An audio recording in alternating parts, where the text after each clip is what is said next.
Alam nyo guys, congratulations! Meron na po kayong account sa PayPal. Nasundan nyo lang yung step by step, meron na po kayong PayPal account. Hi guys, kung bago lang po kayo sa aking YouTube channel, my name is Mark from Pinoy Influencer. Channel ko po nagtuturo paano kayo kumita ng pera online, tutorials, motivation, trading at mga investment. Kung interested kayo sa mga ganong klase ng content, consider subscribing by hitting the subscribe button at i-on mo na rin yung notification bell. I will notify and update you kapag may bago po akong upload na video. Ma-appreciate ko rin ng marami kung i-hit nyo na agad yung like at i-share nyo to sa lahat ng kilala nyo na gustong kumita ng pera online. So wag na nating patagalin. Let's go! So kung naghahanap po kayo ng video tutorial how to create your account sa PayPal using cellphone, wala na pong credit card, wala na pong bank account, saktong-sakto yung video na ito para sa'yo. So, ang gagawin natin guys, ito po ay full step by step paano mag-create ng account sa PayPal. Ngayon, nakikita nyo na sa screen, paano ba tayo makakapunta? So, ito using desktop or pwede rin cellphone.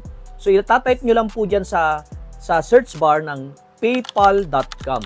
And once na na-create nyo po yan po yung step 1 na gagawin natin. Ito na po mismo yung makikita natin. So ngayon, nakikita nyo na po yung PayPal. So meron dito, pwede nyo pong install yung app. Pwede rin po yung hindi natin install agad yung app. So dito sa baba, makikita nyo ngayon dyan, nakikita nyo po yan, pwede na ho tayong mag-sign up. Ano ba yung kailangan dyan, Mark, para makapag-start ako, makapag-create ng PayPal account? So ang kailangan lang, so i-click muna natin yan, ang kailangan lang po ay valid email na email address. So nakikita nyo ngayon, join PayPal today for free. So ano ba yung, bakit ba kayo magke-create ng iyong PayPal?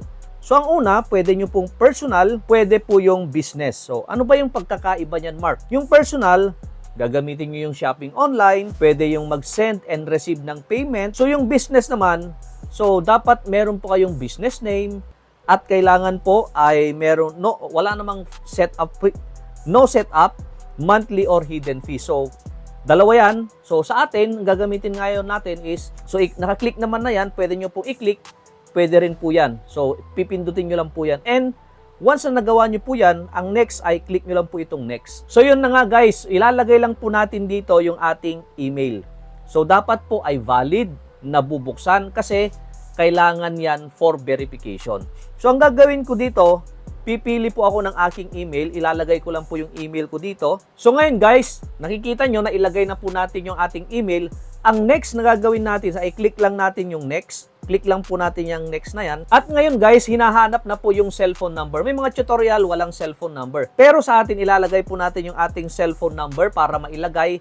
Kasi dalawa na po yung hinahanap nila ngayon. So kung nailagay nyo na po yung cellphone number nyo, ang next na gagawin natin ay i-click lang natin itong next na yan. So kapag na-click na natin yung next, ang gagawin na natin ay magke-create tayo ng password. Ano ba yung kailangan na password? So nakalagay dito, use 8 to 20 characters, use 2 of the following letters, numbers, or symbols. Nakikita nyo naman yan sa screen. So lalagay tayo ngayon ng ating password. So ngayon guys, nailagay na po natin yung password. Merong 8 characters hanggang 20. Meron siyang following letters, numbers, at special number. So, ang gagawin na natin, ine-next lang natin. Click nyo lang po yung next. So, ngayon guys, kapag na-click na po natin yung next, eto na po yung hinahanap, yung personal information natin. So, ang gagawin natin, ilalagay po natin yung ating pangalan, yung middle name, at yung last name. Tatandaan natin na dapat po yung pangalan na ilalagay nyo ay match doon sa official ID nyo. So, mamaya malalaman natin ano ba yung mga ID na dapat at pwede po dito po sa PayPal. So ngayon guys, nailagay na po natin yung personal information natin. Ang next natin gagawin ay click na lang natin itong next. So ngayon dahil okay na, nailagay na po natin yung information sa ating personal, ang additional information naman na hinahanap niya ngayon is yung nationality natin. Siyempre automatic na yan na nandyan sa Philippines, national ID, at ilalagay po natin yung ID number. So ano ba yung national ID? Click lang natin yan para makita natin kung ano yung hinahanap niya. So, ito po yung mga ID type na tinatanggap po ng PayPal. So, kailangan po, pwede pong passport, pwede pong driver's license. Yung national ID, yan po yung mga iba't ibang mga government ID, pwede po yan. So, pwede nating pindutin, siguro ito munang passport. Ilalagay ko lang po yung passport number. At ilalagay din po natin yung date of birth natin. So, nakalagay na dyan, month, day, and year. So, nailagay na po natin yung mga information dyan. Ay click na natin ngayon yung next. So dito hinahanap naman sa atin yung address. So kailangan po natin i-provide yung mga address, maganda, kapareho nang nandun sa ID mo. Pero kung iba na, pwede pa rin namang ilagay yung address na yan. So ngayon guys, ang nandyan po ay street name, house number, barangay, and district. So ilalagay nyo na po yung mga address na yan. And huwag nyong kalilimutan na i-click itong mga kulay, or mga box na to. I-click nyo po yung mga box para agreement po yan guys. So i-click lang natin agree and create. So alam nyo guys, napakadali lang mag-create ng PayPal account. So i-click natin ito ngayon. Click ko na itong agree and create account. So ngayon guys, tinatanong niya dito sa okay na, meron na tayong account. What do you want to first try? Sabi niya, gusto niyo bang mag-shop? Gusto mo bang mag-send ng money? Pero dahil ito ay tutorial muna, ang gagawin ko muna, i-click ko lang itong not now. Wag muna. So sa susunod na. So gagawin ko yan, click ko yung not now. So ngayon dito, tinatanong niya kung ililink ko daw yung card. Ibig sabihin, yung bank card ko o kaya yung GCash ko. So ngayon, sa ngayon, hindi ko muna ilalagay. Ang gagawin ko ngayon ay i-click ko lang itong not now.